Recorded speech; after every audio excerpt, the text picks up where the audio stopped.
You know what blind therapy is? Anybody not know? Okay. This is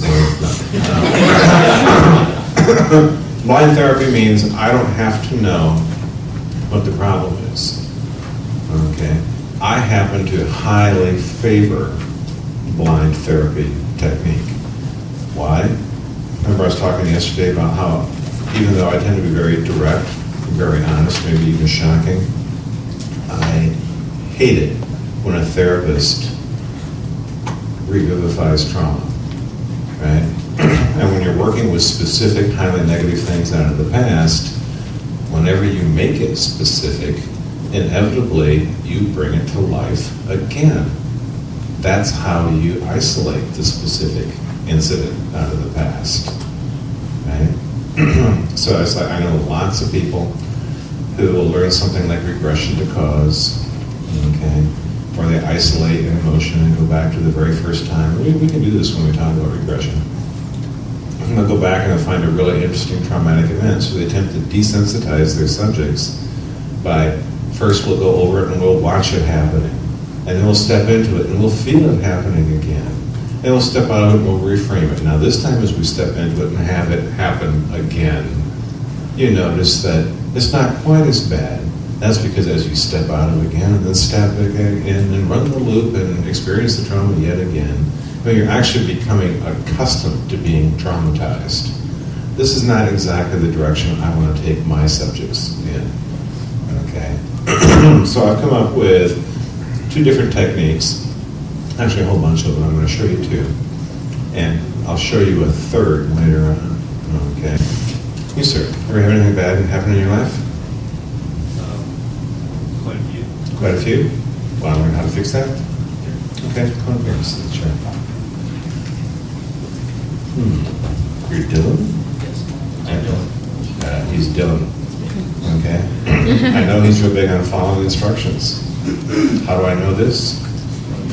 What? So has the name tag on, that's right. No, we told him to stop wearing his name tag, so there it is. That's very good. Okay. Now, do you have a pretty vivid imagination? Yes, I do. Okay, cool. Do you like going into trance? Oh, absolutely. Have you been in the trance lots of times before? Do you have a favorite way of going into trance? No. No? No. You're open. Okay. Any way to go into trance is a wonderful thing with you. Are you willing to go into trance with me? Yes, I am. Okay, you remember how I defined trance? Was that this intense focus and fascination? Okay, good. We're going to activate part of your imagination, and we're going to use your imagination in a very specific and directed way. If you follow my instructions exactly, you're going to find that all this crap and stress and stuff that would normally just like popping into your head is going to be gone. And what instead is going to be in place are a set of simple, clear lessons that, if you pay attention, will make your life work out wonderfully. Would that be okay? That'd be awesome. Okay, cool. It would be awesome. It will be awesome. That's right. Okay. Now, here's what I want you to do. I want you to head and take a deep, deep breath. Hold it for a mental count of 3, and then as you let it go with a sigh, close your eyes all the way down. And that's right. So with each and every breath, you find yourself going deeper and deeper into wonderful hypnotic trance. And as I count from 1 to 3, you're going to find that your trance goes deeper, deeper, and then incredibly profound. And by the time I hit 3 and only 3, you're going to find that you are in fact completely hypnotized, because 1, you find your muscles going loose, limp, and relaxed. You continue sitting upright, but you just feel extraordinarily physically good. And 2, you find your mind beginning to drift and dream and be guided by all my instructions and commands in order to have positive outcomes. And 3, the lights go out, the numbers are gone, you find yourself deeply hypnotized, completely loose and relaxed all the way down now, feeling fantastic in every way. That's okay. Now I want you to just let your mind drift back to a moment in time. A moment in time where something occurred in your life, and it was something less than positive. Let's steer clear of the major train wrecks of your life, but just fix a time where you remember something happened, and not only didn't happen quite nicely, but it could probably turn out a little bit worse than you thought. And when you think about a time like that, just go ahead and lift this finger so that I know.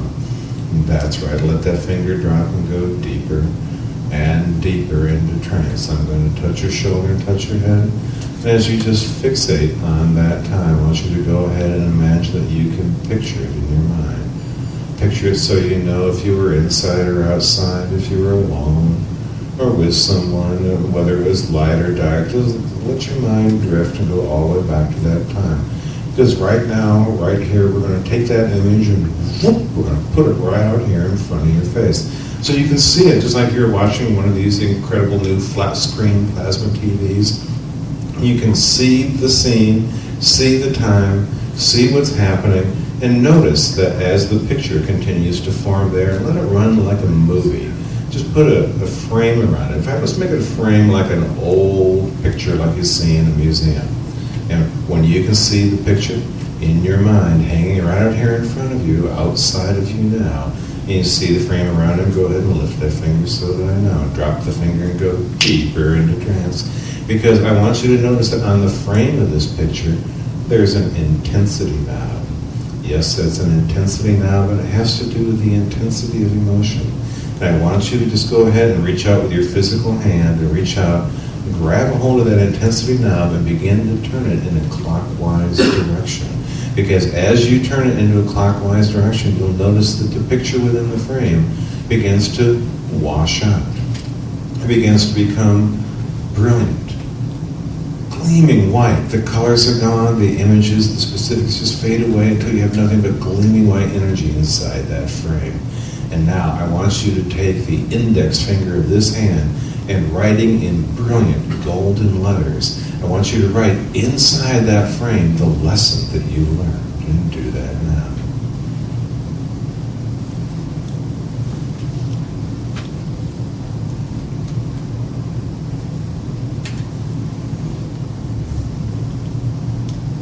That's right. Now, your hand drops down to your lap and you go deeper and deeper. Just relax. Relax, because inside that frame you see now only the lesson that you learned. Only the lesson remains. And I'm going to take this image now in its frame. I'm going to move it behind you. Back here into the past where it belongs. We're going to go ahead and we're just going to nail it back here so it's safely in your past and can't come back. But if you were to turn inside your mind's eye and look backward, you could look back to that time and you could clearly see the lesson that you learned. Because this is the process where we take any and all negative emotion and make it gone and in its place in brilliant, glowing golden letters. There's the powerful, positive lesson that you learned. And now, because your unconscious is in fact a single trial learner, I want you with the speed of thought, beginning all the way from the earliest, smallest, darkest days of your memory, to find each and every instance of a less than positive occurrence. And I want you to take the first one that remains and put it in a picture frame right out in front of you. And this time just imagine that you are reaching out, turning up the intensity. So as you turn up the intensity and you lose the specifics of the image, the negative emotion is gone from your mind, gone from your body, gone from your awareness, and in its place, there pops up beautiful golden letters that clearly spell out the lesson that you learned. And that image too goes back into your past, nailed into place, safely behind you. And now with the speed of thought ever increasing, you begin to move forward in time. So that as you run across each and every instance of a less than positive occurrence, you will instantly and automatically snap it into that picture frame. Notice how the details just get washed out. That beautiful golden positive energy just right in golden letters. Yeah, that's right. You write down each and every positive lesson and boom, back into the past it goes. Faster and faster. Another one. Another one. Faster and faster. All throughout your life, moving forward. Feel yourself, your head growing lighter. That's all those negative thoughts, all those negative emotions just fading away from your mind. feel the relaxation in your body as you go deeper into trance. Allow your subconscious to do each and every operation until soon, much sooner than you ever expected possible, here we are, right here in the future, right here in the now. And you find out that when you look back into your past, what used to be a string of things that, well, maybe the past that helped you into the less than positive kind of feeling. Now when you look back, you find an unending, unceasing source of strength. Because as you look back into your past, you see only an unbroken string of golden, positive lessons. Sometimes these lessons are what you need to do, and sometimes the lessons are, oh man, don't do that ever again. But whatever those lessons are, you find the lessons remain and the negativity is gone from your mind, gone from your body, gone from your awareness, and in its place are nothing but positive resources. And when you know that you've got them safely cleansed, when you've got them resorted, categorized, and locked safely into your past in ways that only work for your own positive benefit, then take a deep, deep breath.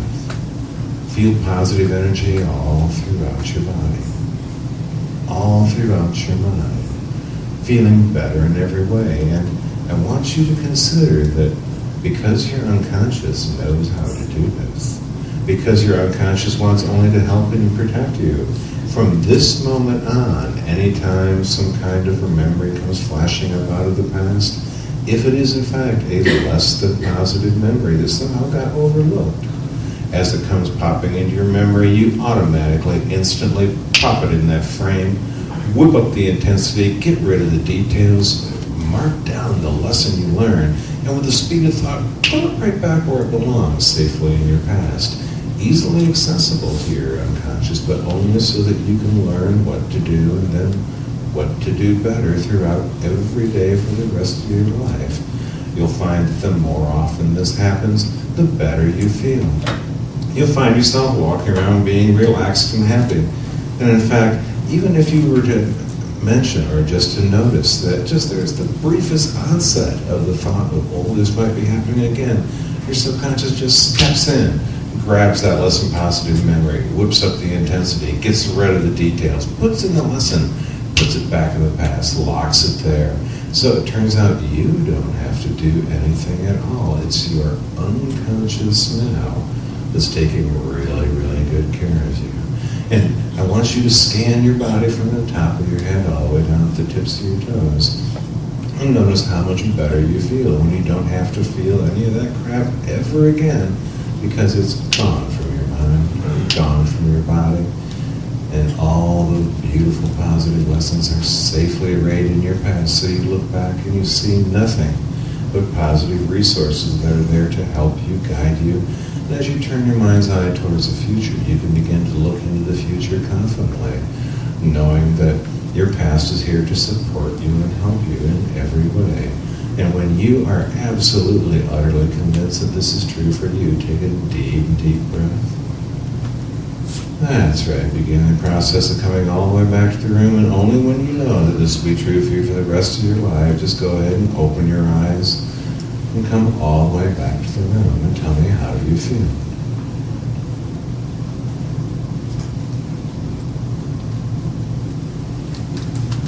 I feel like this strength behind me.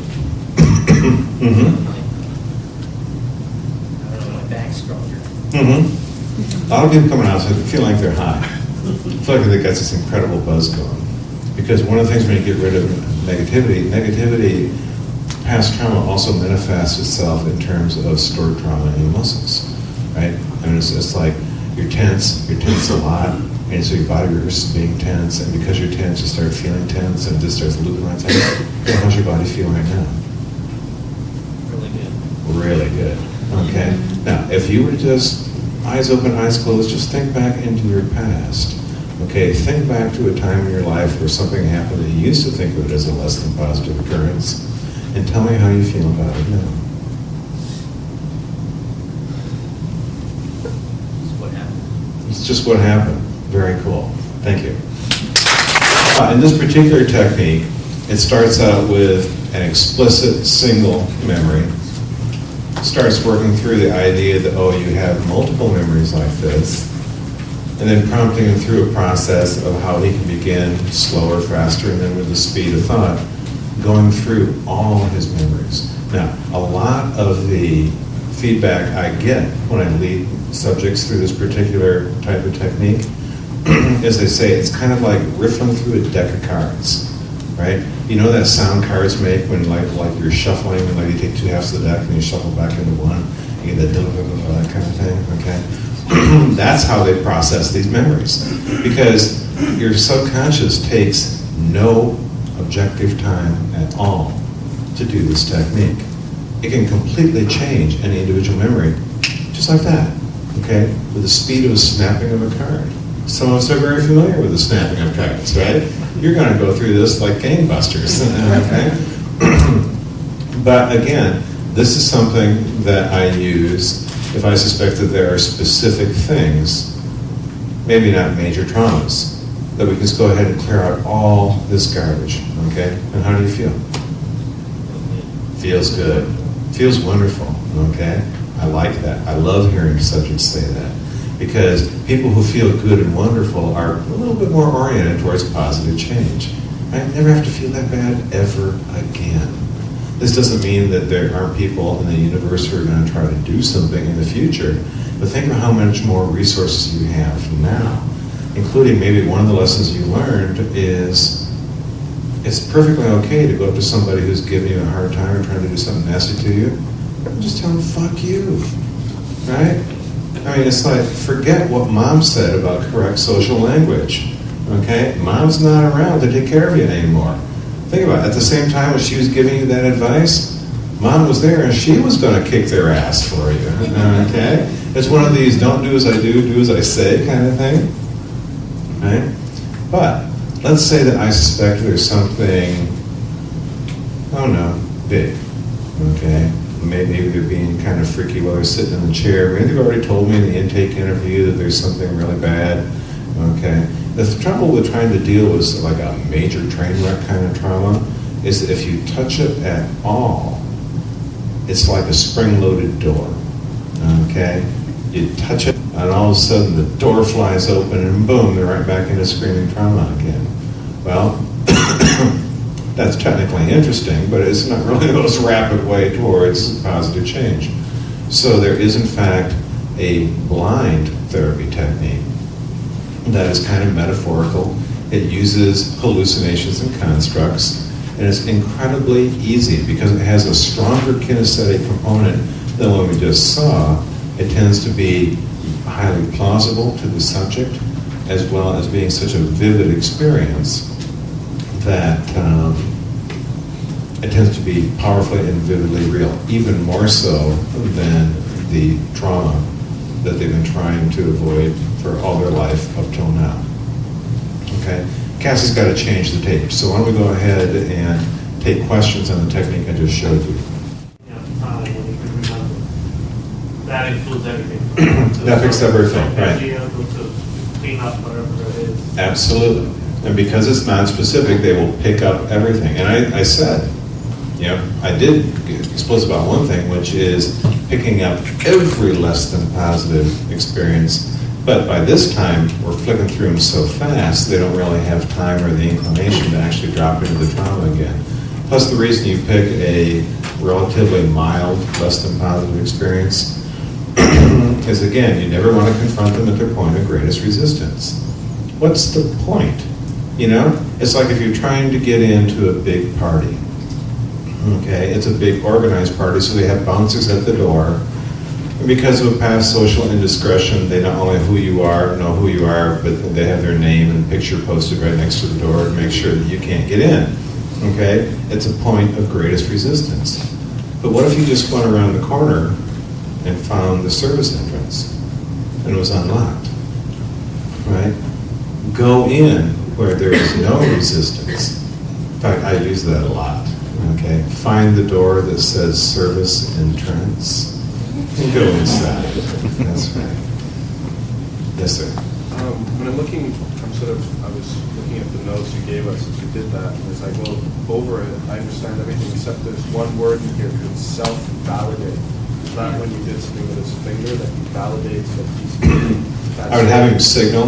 That he's, Okay. that is? And then I told him, for example, that only when he was confident that he'd run through all his memories and that all the negativity was gone, and when he looked back into his past, he could see only the really valuable lessons. Okay? When you know you've got that, take a deep breath, feel the energy returning, feel yourself in positive energy, your eyes will open, you return all the way back to the ring. Okay? Now, sometimes if you're working with people who have had some less than fortunate lives, this is another technique where you shut up and let them finish. You can sit there for like 10, 12 minutes while they are busily processing. Okay? But if they did it correctly the first time and they experienced a benefit, they're not going to pop out. Oh my God, they're getting rid of the crap. So they're just going to keep processing until it's time. Now, if it hits like 20 minutes, I'll ask them how they're doing. Okay? But usually, just like Dylan today, it takes only a few moments. Yeah, sure. I've used this technique, not quite as slick as you've just performed it there, but I found out how successful and wonderful it is for the client. Just give them time, work them through, gets great results. Mm-hmm. There, another unsolicited testimonial. Yes, sir. The future pacing, how would you, what do you do for the future? I told him that because his unconscious mind now knows how to do this, if ever in the future, a less than positive memory that somehow escaped the process, escaped our notice, if that pops up, your unconscious mind notices it and says, wait a minute, I know what to do. It's going to instantly, automatically slap that less than positive memory inside the frame, crank up the intensity, wash out the details, and popping into place are the brilliant golden letters spelling out the positive lesson that you learned and must remember and have a happy life from here on in. It'll take that, put it safely back in the past where it belongs. Okay, there is this thing called timeline therapy. We haven't talked about time, but we will. This thing called timeline therapy. And the theory is that everybody has a mental construct where the past is in one direction and the future is in another. And according to the strict timeline therapy, you're supposed to derive where their timeline is, right? And if you do it, you'll find out that some people, I worked with this one psychiatrist, oddly enough. Some of your worst subjects are going to be mental health professionals, okay?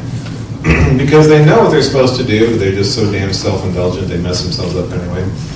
And this guy had placed his past right in front of his image of the future, right? So he could not possibly look into the future without confronting his past. As you might expect, he was pretty fucked up, okay? And so in that kind of therapy, you change the timeline around. And there's lots of theories about, is the past supposed to be in the back or is it supposed to be on the left? Well, in the spirit of fuck pacing, just lead, okay? I take his past and put it behind him. Why? It's intuitively obvious that it's behind you. You're not looking at it unless you turn around as an act of will, right? Think about what behind you means. Right now, behind me is here. If I turn this way, behind me is here, not there. It's behind me, right? It's fucking over. And there was this American race car driver named Dan Gurney. I don't know if you ever heard about him before. Very famous fellow, very competitive, very skilled. And he had some ins with Ferrari. So he calls up Ferrari and says, for this year's Cannonball Baker run, I'd like to borrow a factory Ferrari racer. They said, well, sure, you're a famous racer, you've raced for us before, we'll loan you one. We're going to send you one of our drivers, okay, to kind of babysit the car, but yeah, okay. So, preparation day for the race comes. They're lifting this incredible Ferrari off the boat onto the dock, okay, and this thing is a thing of beauty. Oh my God, hooker red. Nothing but, smooth flowing lines. It's the kind of car, it's like a V12 engine, you turn it on, your whole body starts to vibrate sympathetically. And so, Gurney's saying, oh yeah, this is a real cool thing. And this young factory Italian Ferrari driver, is walking around inspecting the car, gets over to the driver's side, looks, there's an outside mirror, it's a street legal Ferrari. He goes, reaches down, takes the outside mirror, rips it off the car, leaving this gaping hole in the sheet metal.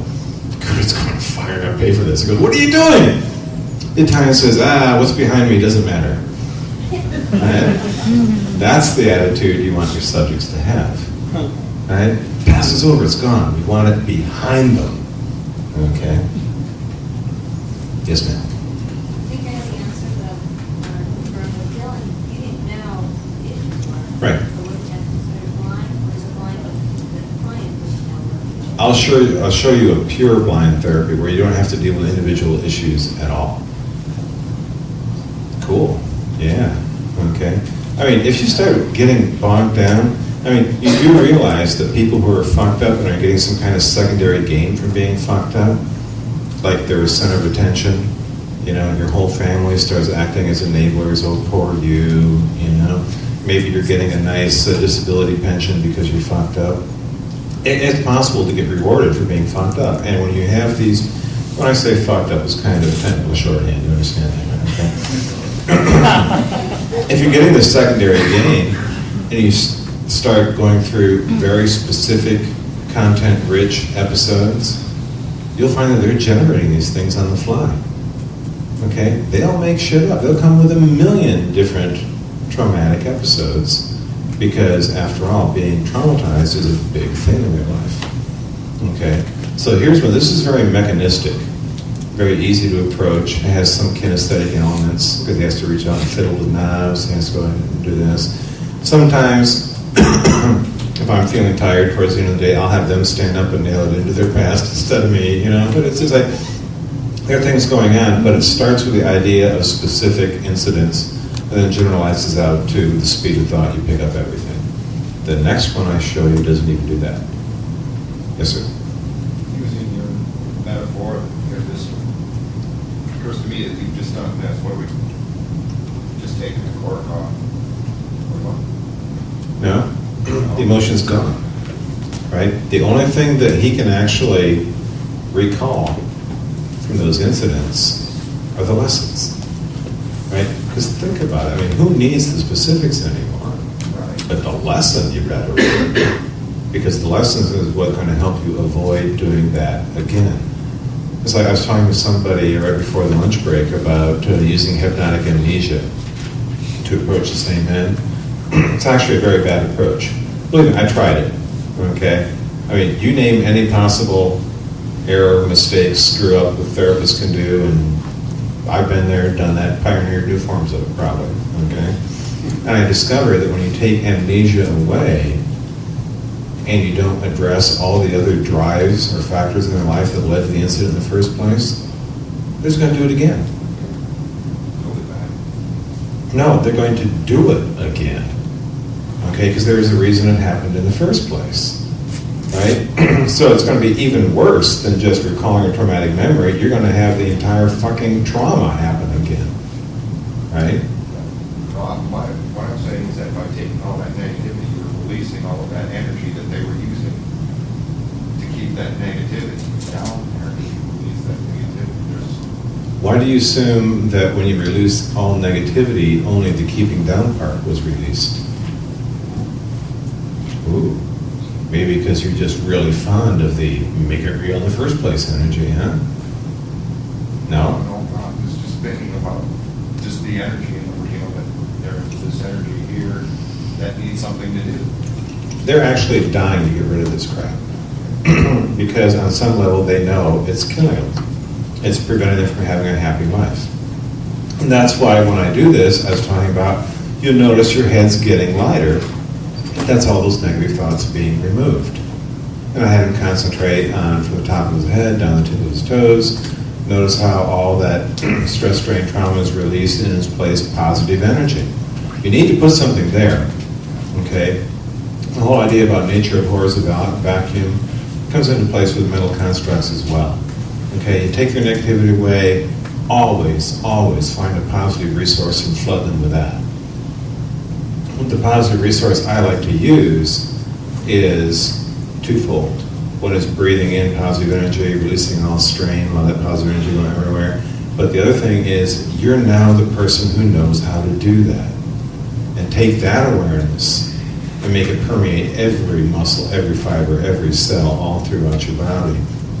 So that you're absolutely convinced that if this were to ever inadvertently come up once again, it's your unconscious knows what to do. Yeah, and then you just loop them through that again. Yes, sir. It seems to me that if you take away their memory for the trauma, if it was a self-generated trauma, then it would happen again. But if it was another generated trauma, then I don't necessarily see how it would happen. If you take away the memory. Because they might go into the same situation. Okay, let's say that, hypothetically, you married a redhead. Okay, if you completely take that episode away, you might find redheads romantically appealing again. Right? And you just go step in it again. Now, there are nice redheads out there, hypothetically. There's got to be one. Okay, it's just they're volatile creatures. I mean, it's like 100% whatever they do. Okay, when redheads, and it's funny. I used to think when I was first starting out in this field, I thought all stereotypes were just crap. That they were just stuff that people have made up, and it was an easy way to insult people. Well, I'm older now. Okay, now I realize that in every stereotype there is in fact a kernel of truth. And redheads tend to be very volatile personalities. When they're happy, they're really happy. When they're loving, oh my God, they're fantastic. When they're feeling a little horny, they are the world's most active and satisfying lovers. And when they're pissed off, yeah, same thing. Right off the fucking chart, right? So, interesting. Learn from my lesson. Okay, don't go there. Yes, sir. It occurs to me in the exact way you did that, like creating a sort of a picture and then having them, adjust it, and then you've nailed it behind them, you actually made noise. So it's like visual, it's kinesthetic, and it's auditory. That's right. So it has all those factors. They're fully engaged. They're fully engaged in every aspect of it. So it seems to me that's great. And is there any other, do you find that the particular way you did that one, because it occurs to me you could use any metaphor for this. Well, you can. I use this one because I started out with the image inside his head, and then I externalized it, so already he's distancing himself from the memory and the associated emotion. I made it real vivid. Does it make sense to take an old, dark picture frame and put it around a 25-inch plasma TV? No. Do they care? No. Okay. I just wanted a real vivid image. But then you put a frame around it because it's now bounded, right?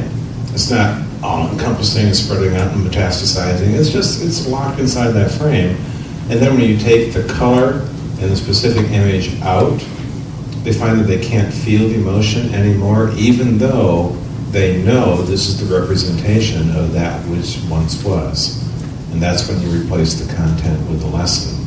And yeah, your point is well taken. So this is the one you normally use, like you find this is the best because you do Sure, your experience. sure. Like anybody else, okay, you talk to any mechanic, chances are the mechanic's got the tool set from God. He's probably got one of these big, what were those red tool cabinets called? Snap-on, yeah, the big cabinets. And chances are, I know this one mechanic who's got every tool known to man for working on cars. So he's got this snap-on rack. It's about the size of a small home, okay?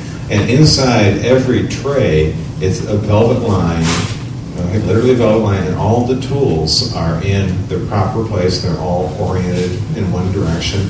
And the weird thing is he knows where everything is. And so he can be talking, he can be leaning over the car, he'll just turn around, open the door, get the right tool, doesn't even think about it, which when I was watching this, I was thinking, oh my God, is this the perfect metaphor or what?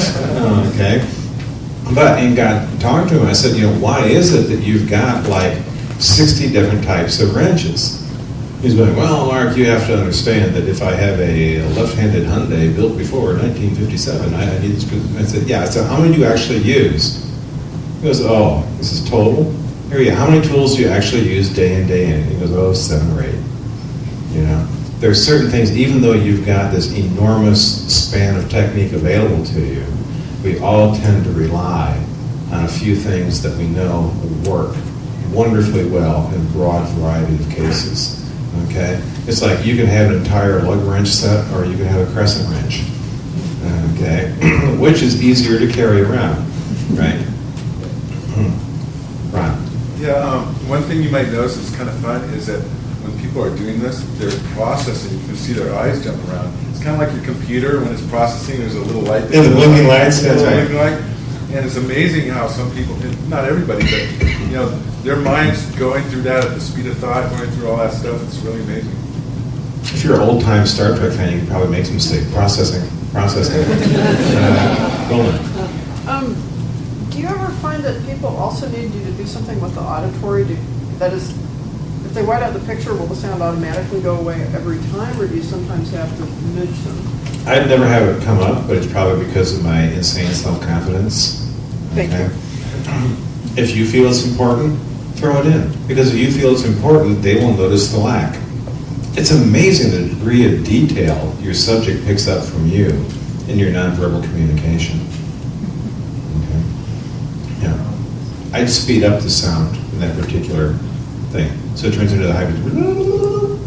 Okay, so it makes no sense at all. Once you white out, you have to write the gold letters. Mm-hmm. And then you take the written frame with the written gold letters. And put it behind them and lock it into place. Okay? Now, normally what I do, if I'm actually doing clinical sessions, when I nail it into the past, Cassie can attest to this, like muted thumping coming from the session room. She hopes it's not the wand, okay?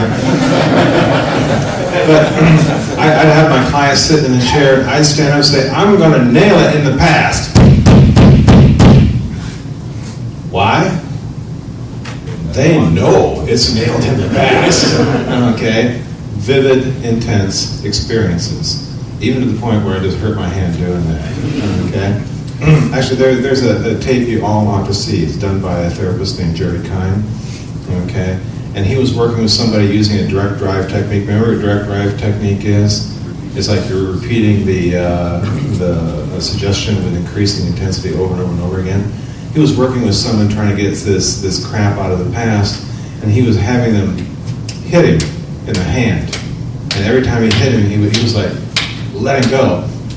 This client hit Jerry so hard, it broke Jerry's hand. Okay? You can see it happen. You can almost hear the bones snap. Okay? And it was happening literally that fast. You see Jerry's face go, ah! And then what did he do? He left his hand there because the client was not yet finished. And he let the client pound into his broken hand until everything was out with the client. Okay, I saw that tape and I thought, A, he deserves the Medal of Honor. B, he's a fucking idiot. I love you, Jerry. You're great. But, moderation, okay? Maybe do it in 2 sessions next time. So yeah, I would go ahead and I act these things out. Clients love it when you're acting these things out.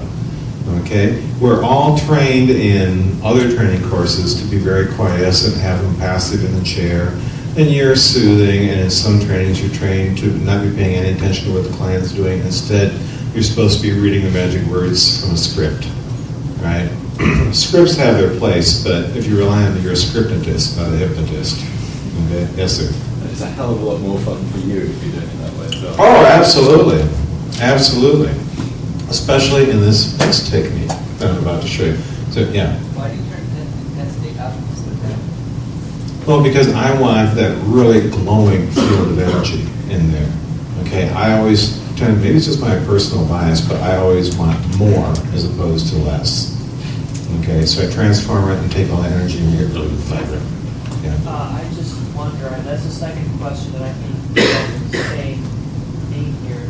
What you're talking about turning up, it's more a brightness control. It's not the intensity of the bad and negative emotion. It's the brightness control.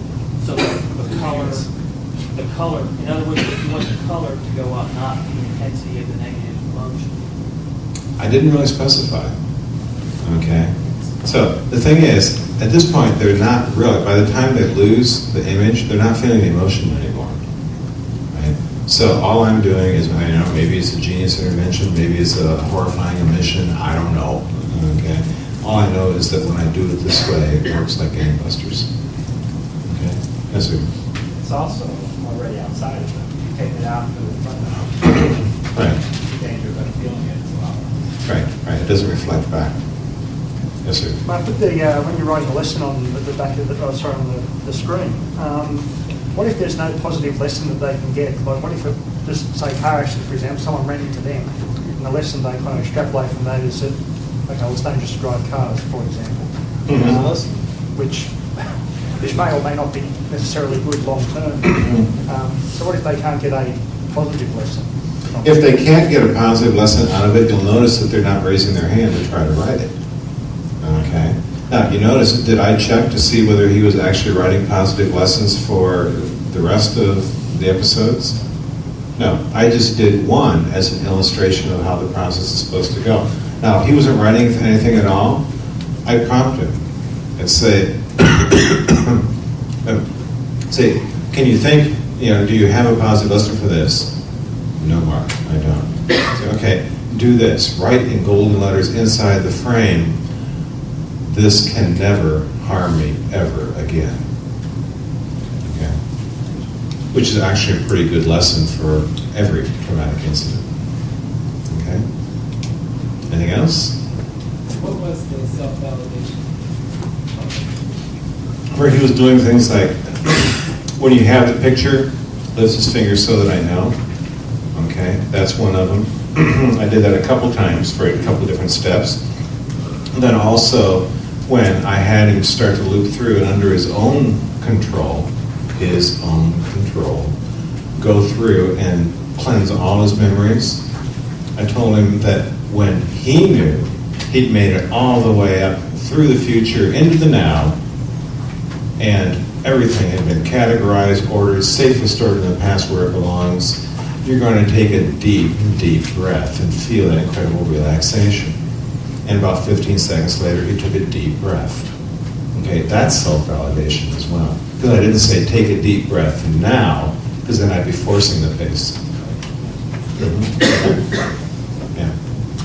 So if this is done correctly, or when it's done correctly, do you find that there's no need to do any forgiveness or anything like that of everyone that's harmed you in the past? I mean, is that step that a lot of us have maybe learned in other courses?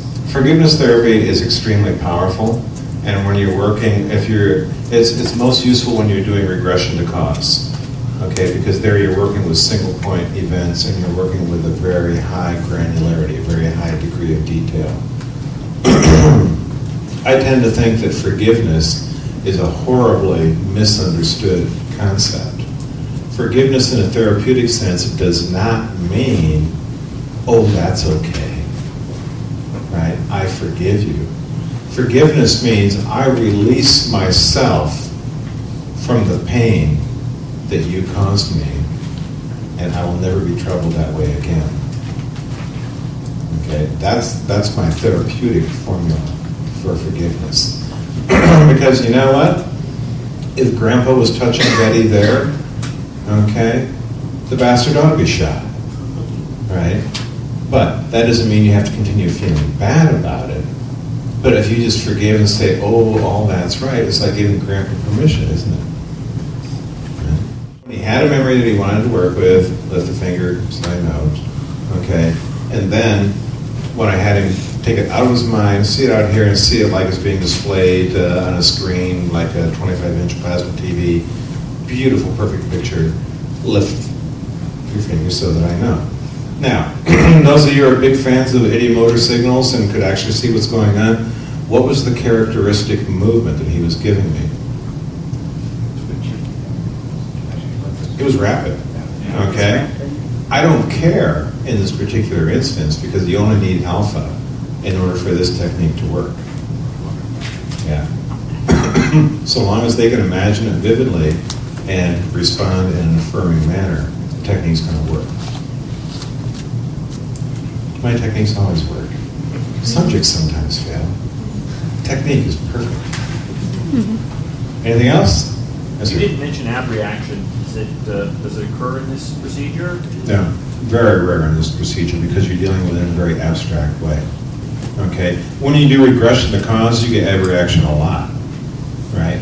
Because even if you tell them you're doing a partial regression and go back and see it like a movie, if it's strong enough, just having the hint of the thing coming back and boom, they're right back into it again.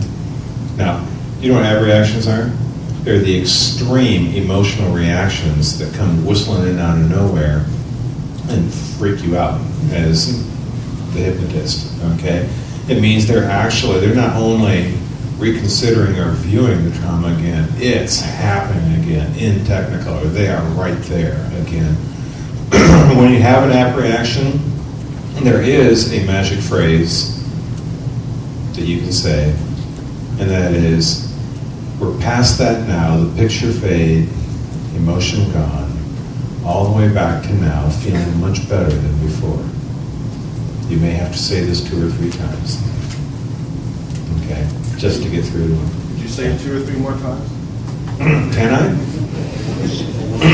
We're past that now, the picture fades, we're all the way back to now, feeling better than before.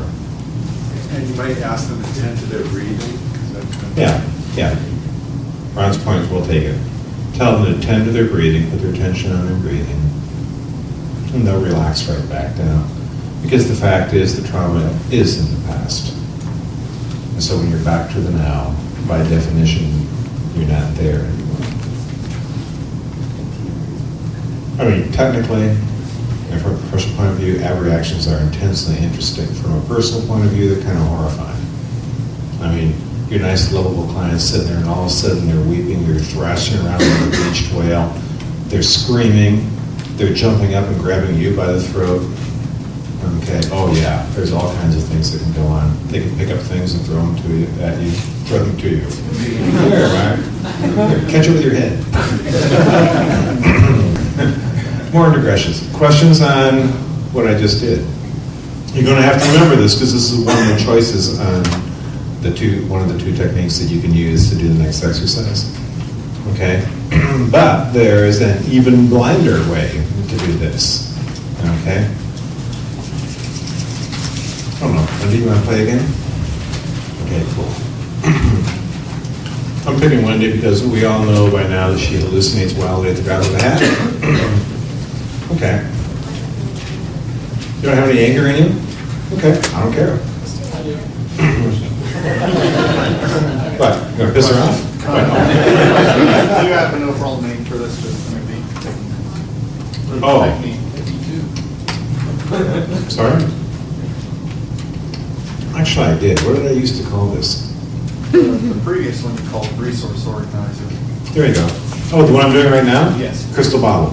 Okay. The crystal bottle technique. Oh. Sounds gleaming and beautiful, doesn't it? Yeah. Okay. This was pretty cool. Like I say, you don't have to have any idea what's going on inside them. But in fact, this is one that as they do it along with you, not only sucks out any instance of negativity out of their past, but also you can leave an example with them so that, and I'll show you how to do this, so that if in a time in the future, just inadvertently you run across some kind of negativity or get some planet or somebody does something, who knows what, okay?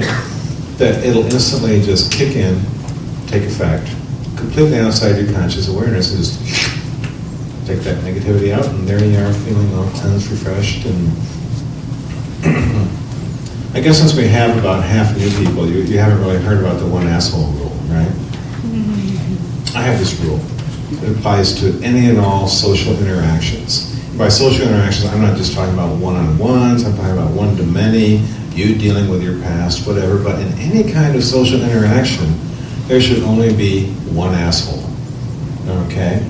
Now, if the other person is an asshole, that means the slot's taken and you cannot do it, okay? If you, in fact, start acting like an asshole, there are now 2 assholes and it violates the rule, okay? If, however, you are in a social exchange and things aren't going absolutely well, and they don't appear to be an asshole, well, it narrows it down, doesn't it? All right? Okay, so there can only be one asshole in any interaction, okay? Which means that you can use this type of hypnotic construct to just go, just running in the background, and anytime you feel those animal urges to just strangle the living shit out of the person you're talking to start bubbling up and start to seem like very compelling and probably the best thing to do under the circumstances, okay, negativity is gone, you're back to, they're the asshole, you're fine, you can laugh at them. You like that? Okay, you do like that? Yes.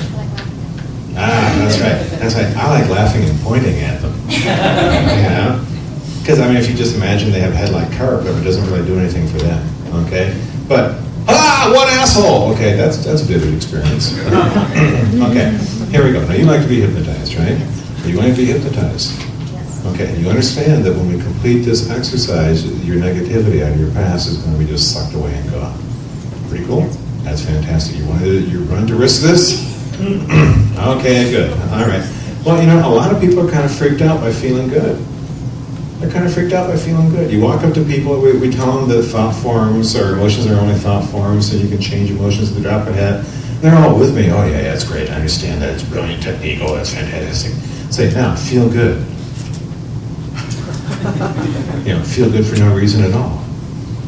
Perk up. Right? Feel sexual. Feel sexy. Okay? People are looking at you like, we don't do that. Okay? or like, where'd Jacques go? There he is. Okay. It's like his reply on the first day, asking why he's wearing a suit. He goes, I'm British. Okay? it's the old joke about tourists coming up to the counter saying, no sex, please, we're British. You know? It's like, certain things are just not done in some cultures. And where I live in the Midwest, the idea of just feeling wonderful for no reason at all is regarded with deep suspicion. Okay, what are you up to, really? Yeah, of course not. You live on the left coast, okay, where in fact people start feeling all kinds of interesting, bizarre things at the drop of a hat anyway, right? That's the only thing I learned to love about living in California, was that everybody got up determined to totally reinvent themselves every day.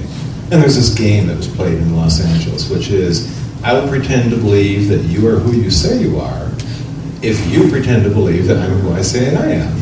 Okay, and you can find this game played in any coffee shop or restaurant in the LA basin. It's a lot of fun. That was a digression. Okay, here we go. You know what happens when this happens, right? Okay, go ahead and take a deep, deep breath. Hold it for the middle, count of 3, close your eyes all the way down, and I want you to imagine that the weight of your world, and in fact the weight of your negative past, is just focusing right down, flowing down under that hand right now. Feel it pressing down harder and harder. That's right, any and all instance, pressing down, sleep all the way down, feeling fantastic. Once again, going deep into trance, deep into wonderful, hypnotic, healing trance. While you're under my influence, you are under my protection. And you know that you're perfectly safe, you remain perfectly comfortable. Because right now, right here, we're going to call on the fantastic power of your imagination. I'm going to sit you up upright and then just raise your head so you can, in fact, breathe clearly. And because you're here and responding perfectly, that's right, hold yourself locked in place just like this. And you find out that just following through all of my instructions and responding perfectly takes you deeper into trance. Each and every word I say takes you deeper and deeper and deeper now. And I want you to imagine that I'm going to stand right out here in front of you. And in my hand, I'm holding a beautiful crystal bottle. And in fact, at the top of this crystal bottle is a stopper with cut glass top.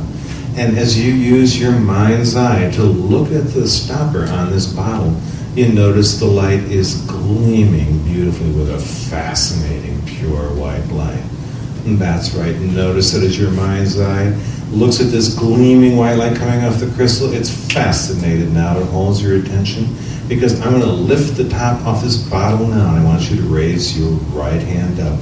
Raise your right hand up now, Wendy. Raise your physical hand so that as I place the stopper of the bottle inside your hand, I want you to hold it right here and allow that to hold your fascinated attention. Because now that the bottle's open, we find this is a bottle of infinite capacity. And I want you to notice how it begins to attract, to draw, and then suck in first the anxiety and stress out of your everyday life. Feel all the anxiety and stress flowing out of your mind, out of your body. You might see it as little vapors wisping through the air. You might see it as a beam of light. However you see it now, notice all anxiety going right inside that bottle now. And it moves on. It finds each and every example of stress all throughout your life. Each and every example of stress from the top of your head down to the tips of your toes, from the beginning of your day to the end, any example of stress is leaving your mind, leaving your body, and flowing into that bottle now. That's right. Because right now, this bottle of infinite capacity is turning its attention to the negativity that you have in your past. And no matter what caused this negativity, no matter how long you've had it, no matter what form it took, notice now that it's beginning to flow freely from your mind, from your body. Perhaps a wisp like a vapor, perhaps a color, perhaps some other manifestation. See it, feel it, believe it's happening now. Notice all of the negativity flowing from your mind, from your body, flowing into the bottle now.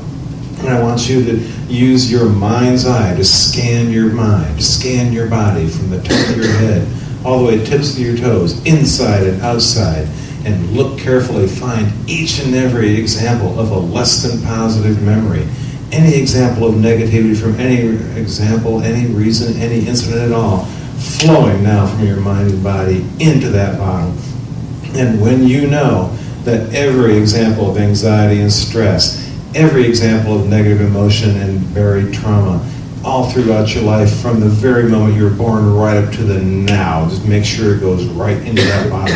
And when you know each and every instance is safely trapped inside that bottle, just take that stopper and just roll it over and put it right on top of the bottle. Trap them all inside. Make sure that they're gone from your mind, gone from your body.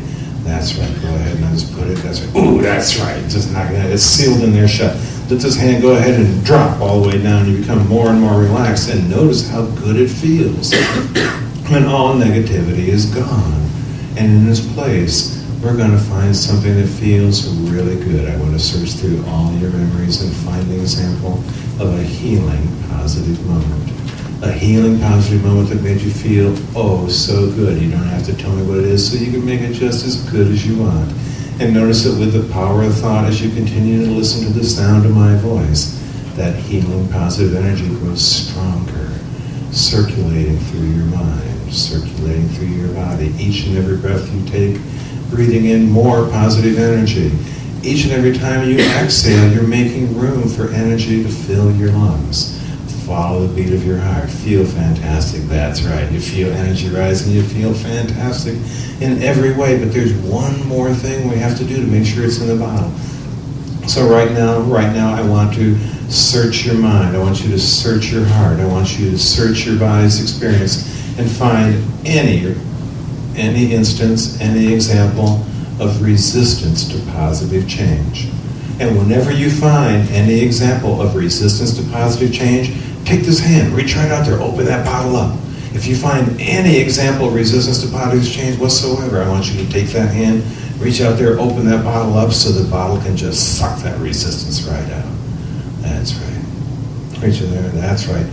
Open it up, that's right. Now all the resistance to positive change is flowing out of your mind, out of your body, whoosh, right into the bottle, safely trapped. That's right. Inside those, we're going around like an animal. Put the top in, put the top in. Oh yeah, that was okay. We got it safe inside there now. You feel much better because right now, right here, you have utterly no resistance to positive change. And so each and every positive suggestion I give you will take effect immediately in ways that are really wonderful and then even better all throughout your life. But here we have this bottle that is filled with all the crap and the muck and all the darkness out of your past. And we want to make sure that it's gone from your mind, gone from your body, and then just freaking gone forever. So what I'm going to do is I'm going to go out here, I'm laying on the ground right in front of you. I want you to see with your mind's eye. Here's a deflated balloon, but it's got some strings on it. So I'm going to go down here, I'm going to tie the strings around the crystal bottle. It's right here, the deflated balloon. I'm going to hook up a foot pump. Okay, we're ready. Now, here we're going to do. I'm going to stand you up. Stand you up now. That's right. Ooh, deep in trance. Feeling fantastic. Now, you actually have your right foot right on the foot pump. So I want you to start picking up your foot, put it down. Every time you pump your foot, you're blowing up that balloon. Go ahead and blow up that balloon bigger, brighter. That's right, bigger, bigger, bigger, until you can see it start to lift up into the air. It's lifting up into the air. It's picking up the bottle. That's right. And as it starts to float away, you can stop pumping, and instead you just watch. There it goes. Oop, the wind's got it. It's starting to carry it away. It's going up higher and higher, higher and higher, floating away. Oh my God, the jet stream's got it now. There it goes. It's getting smaller. Smaller, smaller, fading away. And notice how good you feel. That's right. Because the negativity is gone. Gone from your past, gone from your present, gone from your thoughts, and gone from your body, gone from your awareness, and in return, you can feel all that wonderful positive energy. Positive energy beginning right here and with each and every beating of your heart circulating all throughout your body. Each beat of your heart circulates nutrients and oxygen to every part of your body, circulating new thoughts, new beliefs, new sensations, and the possibility of new wonderful things. Each and every day from this day forward, you'll remember this experience. You'll remember to feel this good and then better. Because right now, my gift to you is I'm going to take a little miniature version of that crystal bottle. I'm going to put it right back here so that it's always with you. And now, just as a hypothetical, just as an example, I want you to just imagine that at some point in time, off in the future somewhere, something happens and causes a less than positive response. Your subconscious knows what to do. That's right. Imagine the stopper popping right off that bottle. Feel the negativity flowing right into the bottle, and then the stopper goes back on, and you get to feel good again. Each and every time you run across something in your life, it causes a less than positive experience, you know what to do. First, opens up, there it goes, closes again, even faster, better this time. Because the third time you know it's the trick. The third time you know you got it. So I want you to imagine that in the unlikely event that at some point in time, something actually gets to you and you start to have a less than positive experience, your subconscious goes, hey, I know what to do. Open it up again in every way, faster than ever before. And if at any time you think that that bottle is actually full, we'll see people outside don't have to know what's going on. You could just tap that right foot. Tap that right foot. That's right. Imagine the balloon filling up. Oop, there goes that bottle. It's just floating away. Oop, gone. It's over there, it's floating away. It's just going to go off into the cosmos and be exposed to wonderful sunshine, where it's going to be cleansed and refreshed, and the energy is going to be circulated, and it will come back to somebody else in a very positive way, but it's certainly gone from your life. And every time this happens, you notice you got that little replacement bottle back there. It's like an eternal recycling mechanism just for you. And all you have to do is understand. All you have to do is believe and feel that it can be true for you.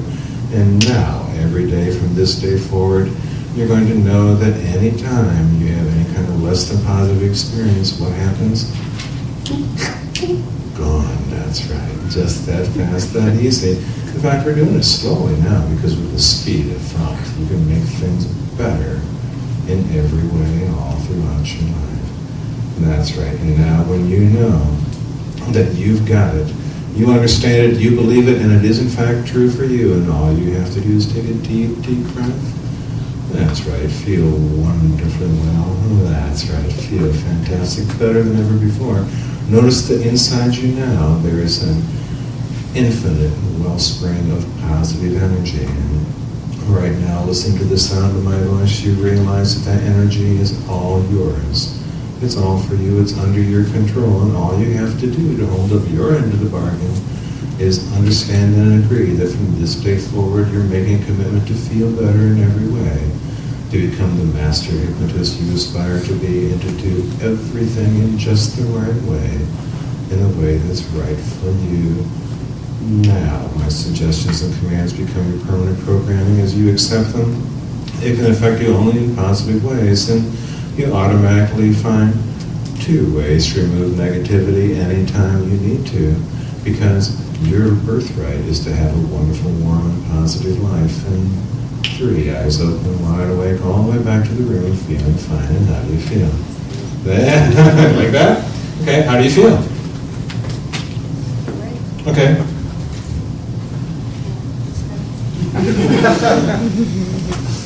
If you were to try to look back in your life and find something that used to be a less than positive experience, what would you find now? Don't need to go back there. That's absolutely right. Okay, did you enjoy the experience? Okay, go ahead and sit down.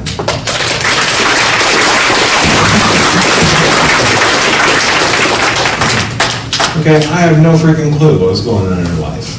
I don't have to know. Why? Because that damn crystal bottle just hoovers up everything. Right? Now, do you notice how the intensity of her responses got stronger as she started getting the good stuff? Okay? Very, very cool. Okay? Questions or comments about this one? Yeah? Yeah, you, in the middle of that, you found her healing, positive energy, and all of that. Got lost there. What did you do with that before you went back to tie the balloon up? What did you do there? Did I do it before I tied the balloon up? No, it was after. It was? Okay, yeah, because I wanted to make sure I got rid of it. All her negativity was off in the jet stream, dwindling off, heading off towards DC, for all I know. Okay.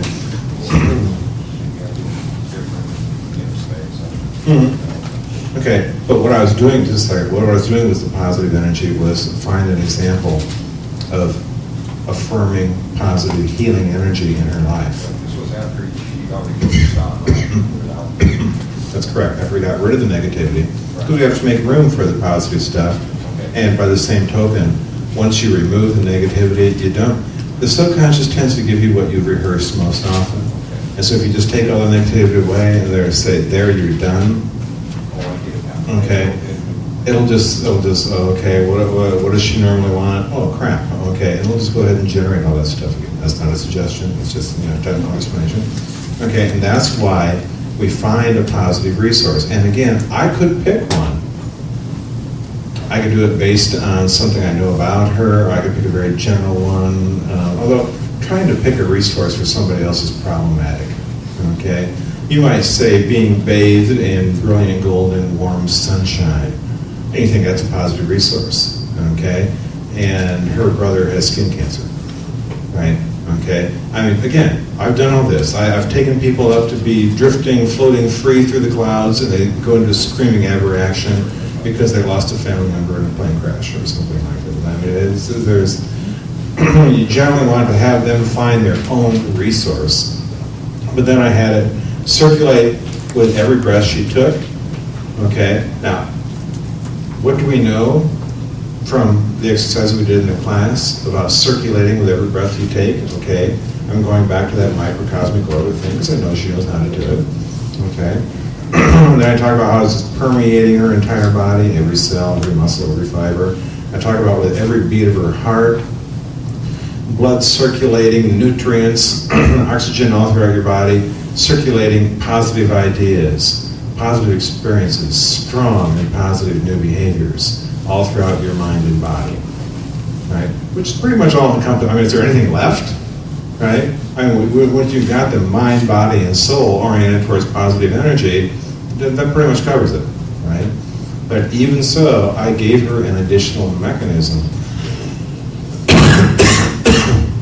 because I can go ahead and cleanse her past this way, okay? But she's bound to run across an idiot, okay? And since she's not an asshole, yeah, that's right. Pretty much she's going to be running into him, okay? Yeah. When do you determine when you're going to use something like this compared to traditional regression?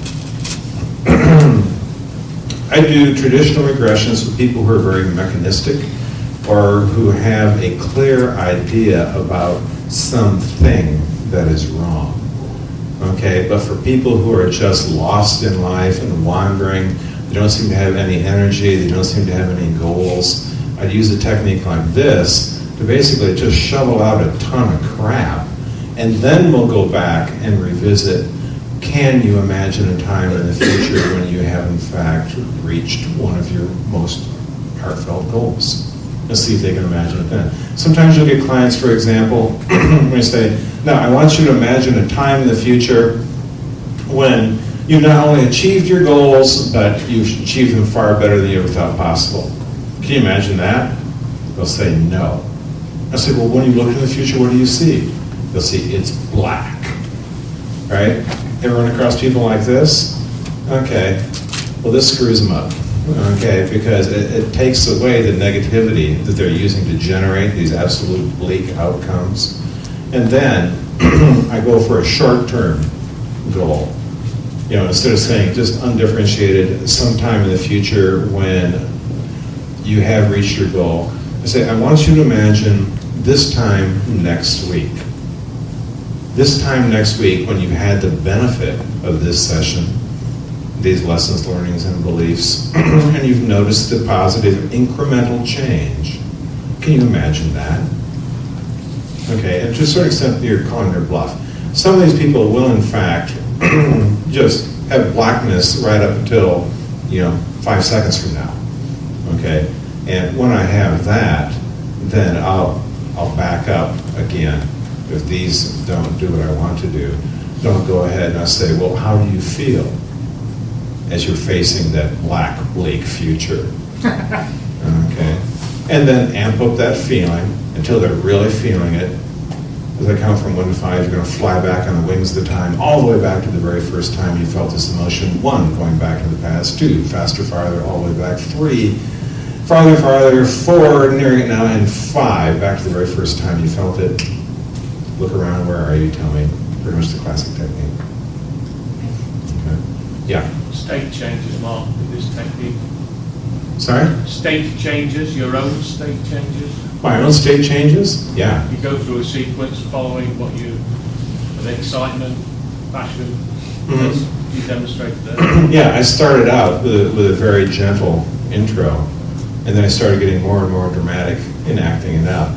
Even to the point of when I'm down on my knees, connecting the bottle to the deflated balloon and setting up the foot pump. Do I do this in the clinical room? Of course I do. Okay? I will do anything. I'm an absolute whore. I mean, you cannot embarrass me in the session room. I will do anything to get through to the client. Yeah. On that same topic, you as the hypnotist are in incredible rapport with the client. And if you honestly believe that you're holding the bottle out there, they will honestly believe it's there too. You do it because you believe it, and they'll believe it. They'll follow along. Oh yeah, I was holding it the whole time, you noticed there, okay? Now, she had the bottle somewhere different than I had it, okay? It doesn't matter. You can do this technique with eyes open, somnambulism, establish somnambulism, have them open their eyes and verify that they're in fact hallucinating it. Okay, you can do it that way. It works equally well either way. I had her with her eyes closed here. Why? She's looking at 62 people. That normally doesn't occur in the session room. Okay, and if they're looking at just, this muted lighting, neutral shades on the wall, maybe a few pieces of furniture, there's nothing to really pop them out of trance. Okay, 62 people going, okay, that can be a little disturbing. Okay, but even though I held the bottle like here and she put the stopper in over here, did it matter? No, it doesn't matter at all. Okay, now, do you see the look on her face when that balloon was flying away? Yeah. Okay, do you think she believed it was true? Okay, did she believe that positive change was occurring? Yeah, and this is why I'm saying, your ability to hallucinate wildly, like believing this is always going to work and that these things are really real, and teaching your subjects to hallucinate wildly, oh my God, it speeds up the process tremendously because you can go right to the positive outcome without having to jolly them along all the time. What I did was, I said that in the future, if in the future something comes up out of the past and was somehow missed or overlooked in this process, your subconscious knows automatically what to do. So at the very first onset that you feel the reoccurrence of that less than positive memory, your subconscious will now instantly, automatically snap it out into the picture frame, turn the intensity up, wash out the image, pure golden or pure white, wonderful energy. The golden letters, inscribe the lesson that must be remembered will automatically appear, and your subconscious mind will whip it back into the past and lock it in place safely in the past where it belongs. In fact, I think I went through that a couple times. I normally go through things. When I'm future pacing, I like to do it probably 3 times. Okay. Wow, in a row. Okay, from the rear forward, you. Something that goes in this technique was any resistance to change will also be. Yeah, I threw that in. Right, and that wasn't in the first one. And also, just where it was after you got rid of all the negative stuff, you start building up to the positive. Then you got rid of the resistance. The removing resistance to change actually makes more sense within this technique than it does the other one, because the other one is just oriented towards taking incidents out of the past. And here I was sucking away the occurrence of negativity, stress, without dealing with specific incidents at all. Okay? But yes, it is true that while I've got them in a hyper-responsive state like that, I like to remove any resistance to positive change. Why? It makes my job easier. That's all. Okay? Yes, it benefits her greatly, but oh yeah, it makes my job a lot easier. So is that a benefit? I mean, could you throw that into the first one? Just could you combine techniques? I wouldn't, because the first is oriented towards finding examples out of the past and processing the discrete examples. The second technique is oriented towards removing the states or the emotions, the energy itself. Okay, non-specific. Okay? Who's the next one there? Was there any, second bottle, where was that located? You said you placed it somewhere? Oh, I put it right in the back of her neck, right here. Okay? She likes that. It's a very sensitive spot. It's out of the way. It's connected to your brain. It's right here. Okay? I was especially pleased with the part by you fill up that little miniature bottle and it automatically pops out, floats away, and the new one reappears. Infinite recycling system. Right? Yeah, your question. It was actually the same question. I didn't see where you. Wow. Same question, huh? That happened back here earlier. Yeah, okay. After you remove the negativity from the past, what exactly did you say to put them into a positive state? Put them in a positive state? Yeah. I have them found, I had Wendy find an example of a positive healing energy. Okay? Now, I know what she does for a living. Okay? She's a massage therapist. She's a damn good one. Okay? And it has a strong spirituality component. So chances are excellent she understands what positive healing energy is. Okay? And she finds an example. I don't have to know what it is. I mean, see, the thing is, the beauty about blind therapies is the more detail I try to interject, the more opportunity she has to say no or reject the suggestion, right? It's like saying, I want you to go to your place of perfect comfort and safety. They're going, oh yeah, I'm there. And you're going, now, as you walk along the beach, they're going, fuck, I was in a cabin in the woods, right? The less detail I interject into a blind technique, the better off I am, okay? Plus, the subconscious isn't stupid, it's emotional, but it's there to protect you and help you, okay? It's going to find the crap examples. It knows what they are, and it's going to get rid of them. And it's going to find a positive resource. Now, once in a rare while, you will get someone who is so traumatized that they can't spontaneously come up with a positive resource. But you're going to know that long before you start this technique.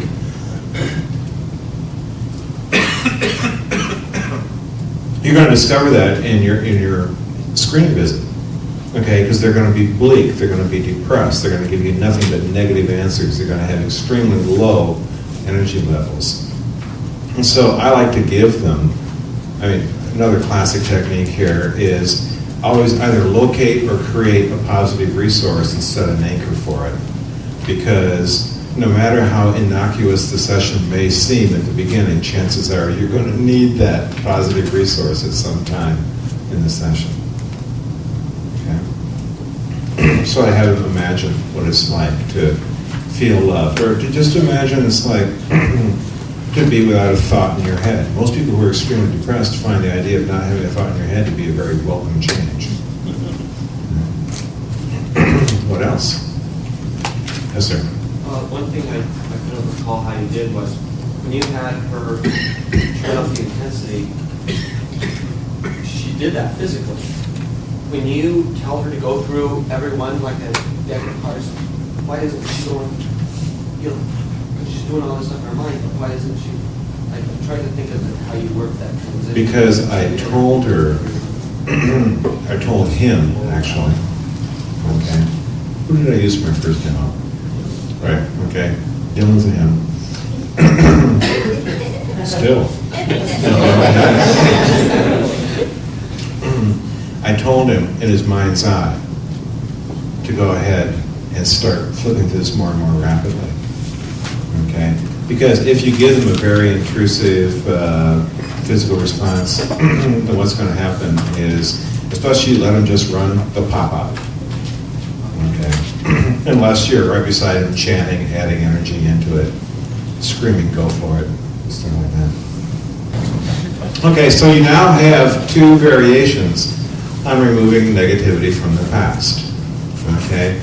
The reason I give you two is some of you are going to be more comfortable with one approach than the other. And I want you to feel free to use one or the other, and then switch. And your partner can use one or the other, okay? And then if you have time, but I don't want to spend a whole lot of time, because like I said, we're kind of dawdling on exercises so far. If there's still time, switch again and do the other one, okay? Because even if you've just taken all the negativity out, you're running through the process, what they're doing is learning an alternative, so the subconscious can choose how it's going to do it, okay? They'll still feel just as good, and nobody turns down a chance to circulate positive energy twice just because you've already done it once, okay? Questions, concerns? What do you consider to be the outline of the critical parts of the critical model?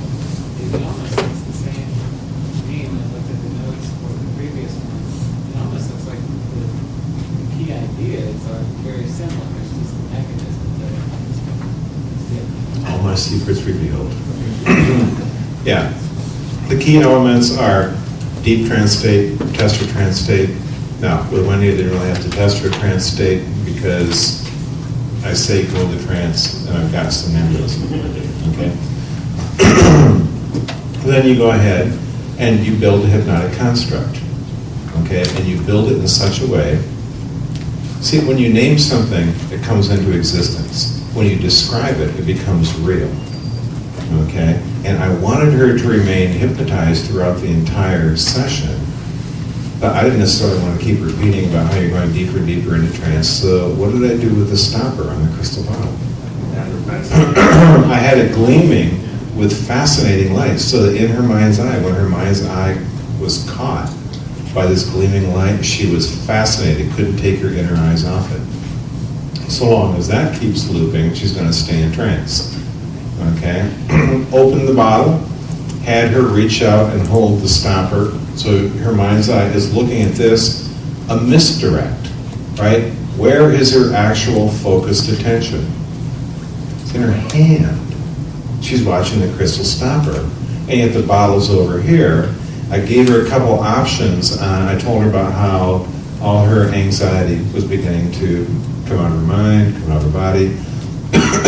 She might see it as wispy vapor. She might see it as colors.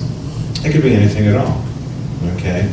So long as it's happening now. And I was beginning to get physiological responses out of her, little movements, little twitches, okay? So I knew that was working okay.